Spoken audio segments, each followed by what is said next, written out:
सुरेंद्र मैथानी जी, श्रीमती नीलिमा कटियार जी, सर्वजीत सिंह सांगा जी, अविनाश सिंह चौहान जी, पूर्व विधायक रघुनंदन सिंह भदौरिया जी। आज के इस कार्यक्रम में भारतीय जनता पार्टी के जिलाध्यक्ष श्रीमती बीना आर्य जी, सुनील बजाज जी, प्रकाश शर्मा जी, भारतीय जनता पार्टी की वरिष्ठ नेत्री श्रीमती नीतू सिंह जी और महापौर पद के प्रत्याशी निवर्तमान महापौर श्रीमती प्रमिला पांडे जी, भारतीय जनता पार्टी के सभी वरिष्ठ पदाधिकारीगण और कानपुर से जुड़े हुए सभी मेरे उपस्थित भाइयों बहनों, कानपुर पनकी वाले हनुमान जी मंदिर के साथ ही मां गंगा का सानिध्य कानपुर को सदैव प्राप्त होता रहा है। भाइयों बहनों, कभी कानपुर ने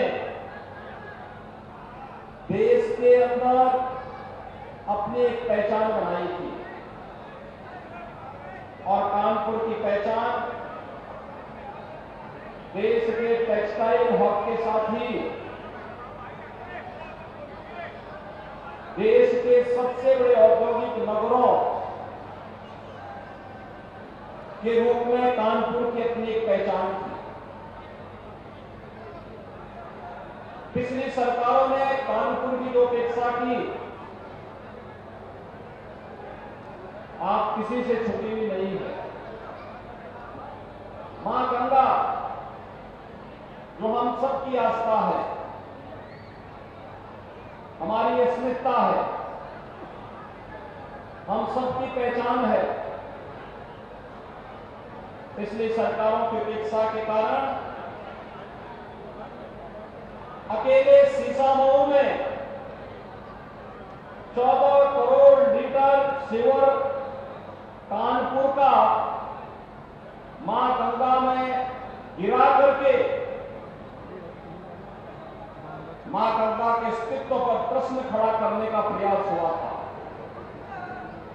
भाइयों बहनों, जब नमामि गंगे परियोजना का कार्य प्रारंभ हुआ और आदरणीय प्रधानमंत्री जी के इस विजन को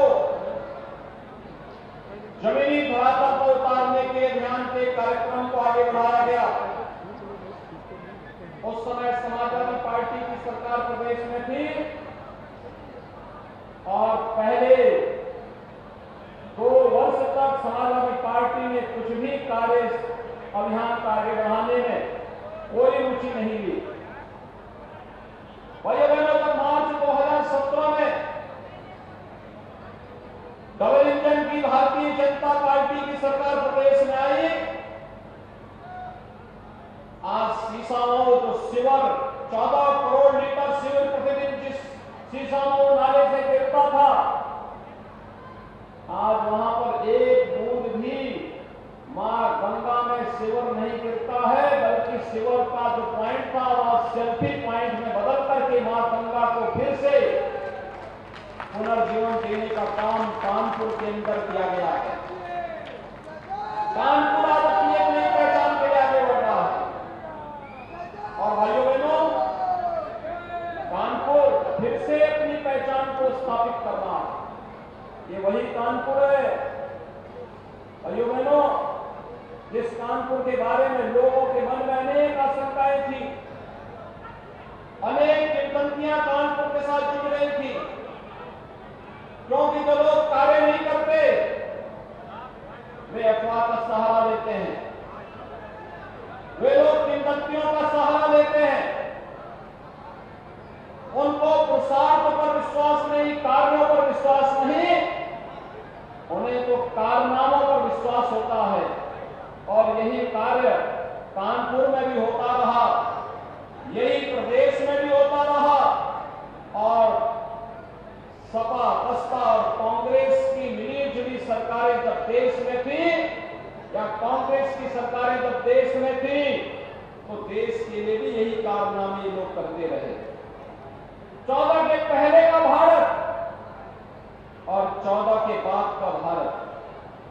सबके सामने दो दृश्य बहुत स्पष्ट रूप से प्रस्तुत कर देता है। 14 के पहले का भारत के सामने पहचान का संकट खड़ा करने वाला, भारत के 140 करोड़ आबादी के सामने अविश्वास का वातावरण पैदा करने वाला, वैश्विक मंच पर भारत के नागरिकों को अपनी पहचान का संकट खड़ा करने वाला नेतृत्व भारत के अंदर था। सीमाएं सुरक्षित नहीं थी, आतंकवाद, नक्सलवाद और उग्रवाद चरम पर था, विकास के कार्य ठप पड़ गए थे, भ्रष्टाचार चरम छूता हुआ दिखाई दे रहा था।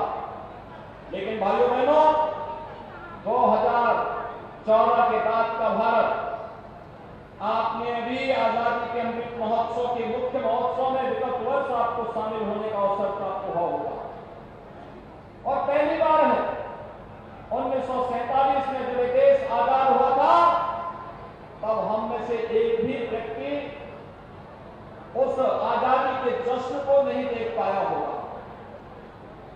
लेकिन भाइयों बहनों, जब ये देश अपनी आजादी के 75 वर्ष पूरा कर रहा था, उस समय आजादी के अमृत महोत्सव के साथ हम सबकी भागीदारी कैसे होनी चाहिए, हर घर तिरंगा के माध्यम से प्रधानमंत्री मोदी जी ने पूरे भारत को जोड़ने का काम किया था।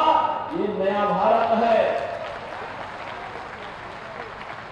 जो महोत्सव को आम नागरिकों के साथ जोड़ करके आयोजित करता है, उसको दबाने का प्रयास नहीं करता है।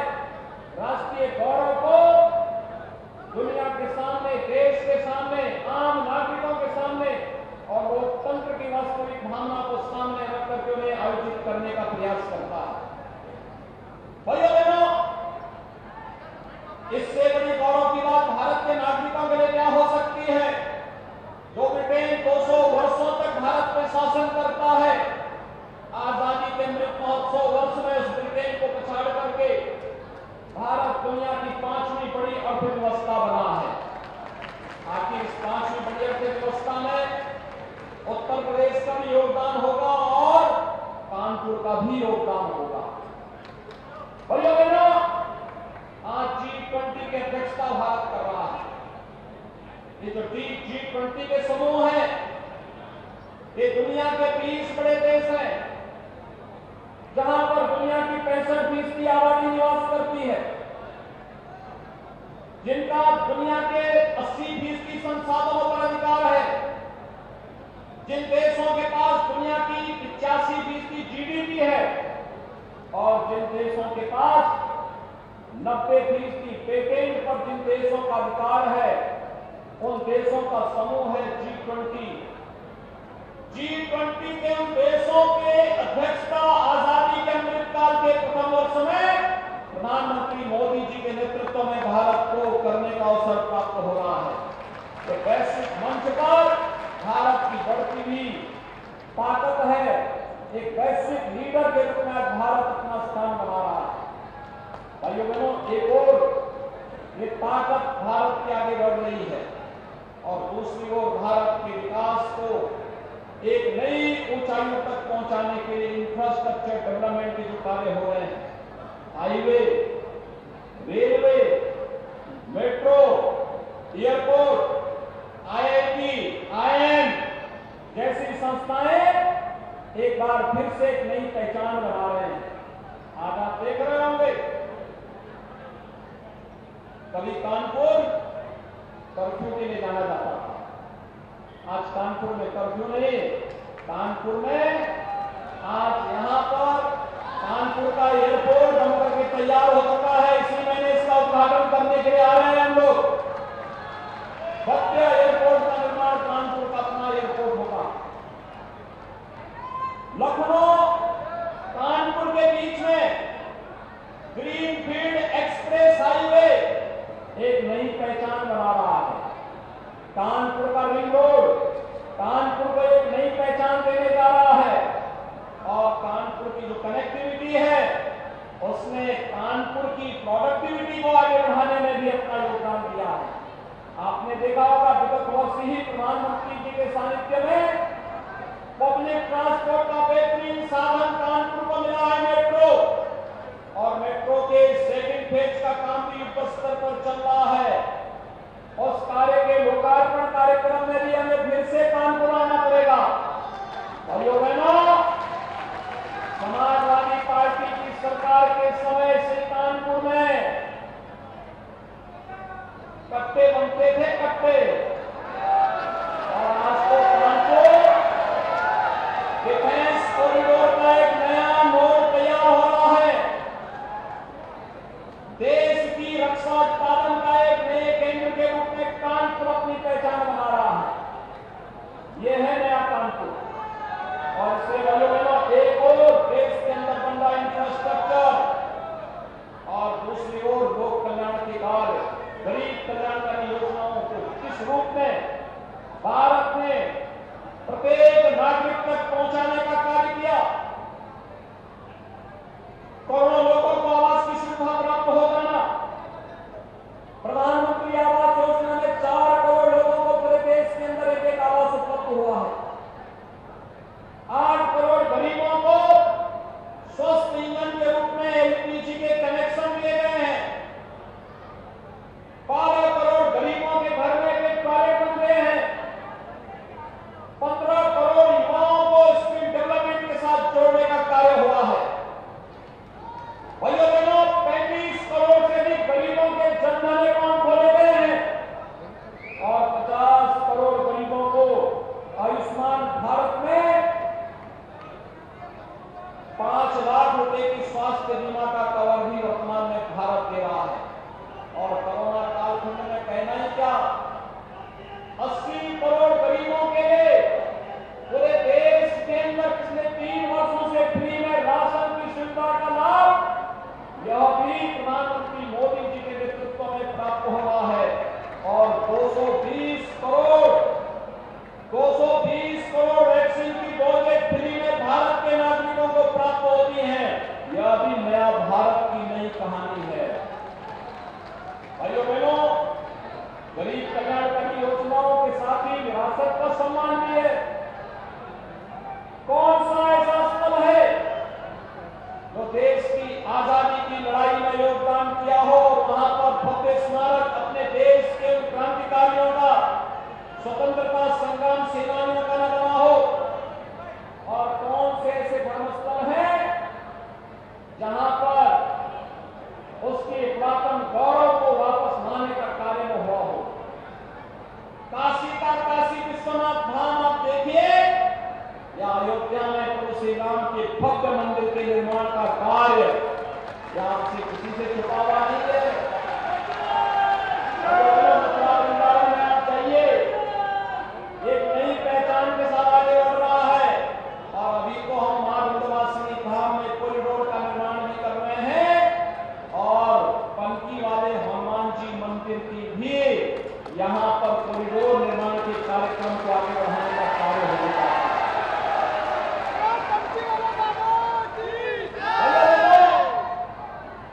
नए भारत का ये नया उत्तर प्रदेश है। इस नए उत्तर प्रदेश में भी पिछले 6 वर्ष के अंदर बहुत सारे कार्यक्रमों को आगे बढ़ाने का कार्य हुआ। ये नया उत्तर प्रदेश है। इस नए उत्तर प्रदेश को उसकी पहचान दिलाने के लिए आज जो कार्यक्रम हुए हैं, आज उत्तर प्रदेश में नो कर्फ्यू नो दंगा, यूपी में है सब दंगा। आज कर्फ्यू नाम की कोई बात सुनते हैं आप लोग? आज कोई दंगा होता है? आप भाइयों बहनों, दंगा और कर्फ्यू नहीं, कोई उपद्रव नहीं। आज जो उत्सव हो रहे हैं, उत्सव, कहीं दीपोत्सव, कहीं दीपावली का उत्सव, कहीं रंगोत्सव, ये सभी हमारी पहचान बन रहे हैं। हर जिले में उत्सव किए जा रहे हैं। हर जनपद का, हर नगर का महोत्सव ये उसी उत्सव के प्रतीक है। और इसीलिए उत्तर प्रदेश में अब उपद्रव नहीं, उत्तर प्रदेश में अब उत्सव का माहौल है। विकास की एक प्रक्रिया को आगे बढ़ाने का कार्य हो रहा है। उत्तर प्रदेश आज के दिन पर सबसे ज्यादा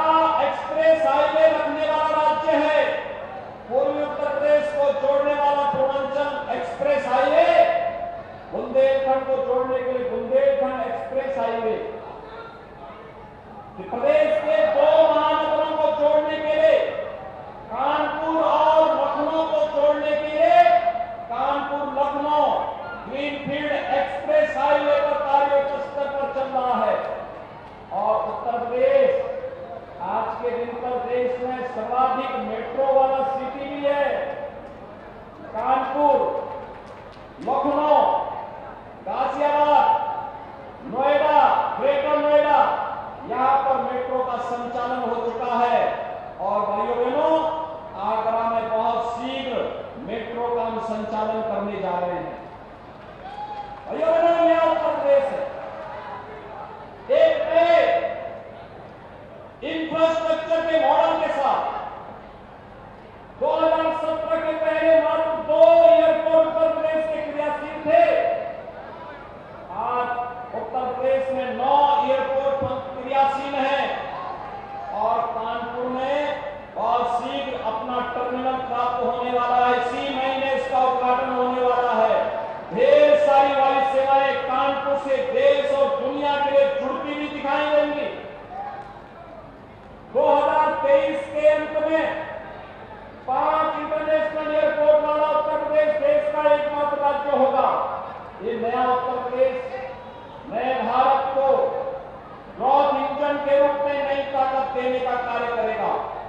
और भाइयों बहनों, जहां ये कार्य युद्ध स्तर पर हुए हैं, वहीं उत्तर प्रदेश आज अपने स्वयं की पहचान को भी आगे बढ़ाने का कार्य कर रहा है। आज उत्तर प्रदेश के अंदर क्या नहीं है, सब कुछ हमारे पास है, बशर्ते इन कार्यक्रमों को ईमानदारी के साथ आगे बढ़ाने की। और उसे ही आगे बढ़ाने के लिए आज मैं आपसे अपील करने के लिए आया हूं कि नगर निकाय चुनाव केवल एक चुनाव नहीं है, लोकतंत्र का एक उत्सव मात्र नहीं है। जनता को बुनियादी सुविधाएं उपलब्ध कराने का एक माध्यम है।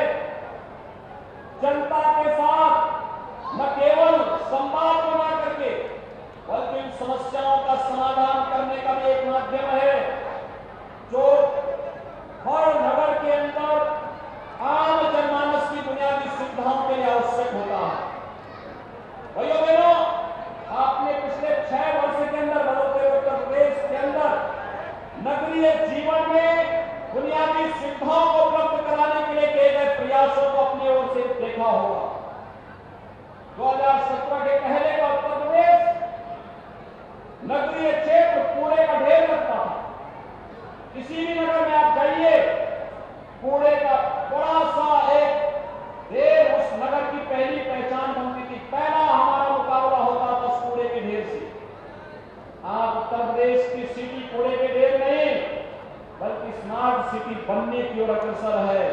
हर सिटी, हर नगर निगम, 17 नगर निगम को हम लोग वर्तमान में स्मार्ट सिटी के रूप में विकसित कर रहे हैं, जिनमें कानपुर भी एक महानगर है। इस स्मार्ट सिटी के रूप में जनता की बुनियादी सुविधाओं को आगे बढ़ाने का कार्य किया जा रहा है। भाइयों बहनों, यही नहीं, 17 के पहले हर सिटी सौदों के आतंक से आतंकित था। आज सौदों का आतंक नहीं, बल्कि हमारी सिटी सेफ सिटी के रूप में अपनी एक पहचान बना रहा है। 17 के पहले उत्तर प्रदेश के अंदर हर नगर में गुंडा टैक्स और व्यापारियों से रंगदारी वसूली होती थी।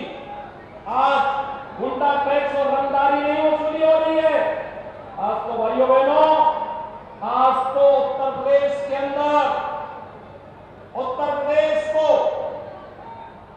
व्यापारियों को व्यापारी कल्याण बोर्ड के माध्यम से हर व्यापारी को 10 लाख रुपए की सुरक्षा बीमा का कवर दिया गया है।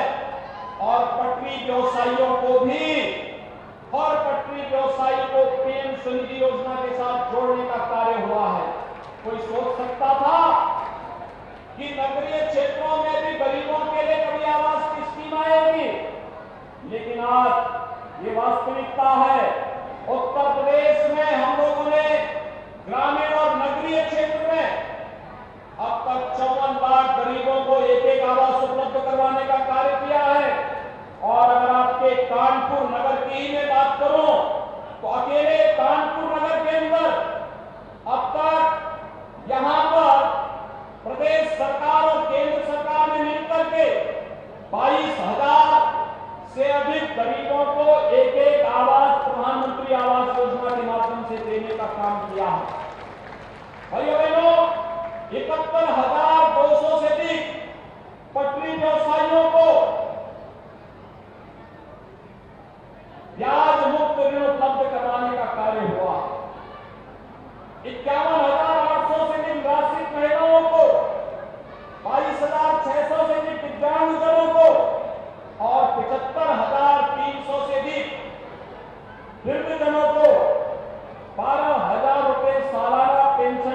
सुविधा का लाभ आज अकेले कानपुर में उपलब्ध हो रहा है।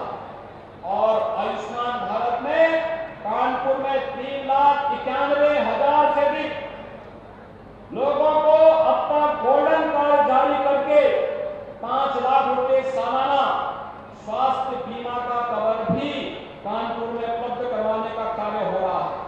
भाइयों बहनों, इलेक्ट्रिक बस सेवा कानपुर की पहचान बन रही है और कानपुर में लगातार 100 इलेक्ट्रिक बसेस के माध्यम से कानपुर के यातायात को सरल और सुगम बनाने के कार्य भी किए जा रहे हैं।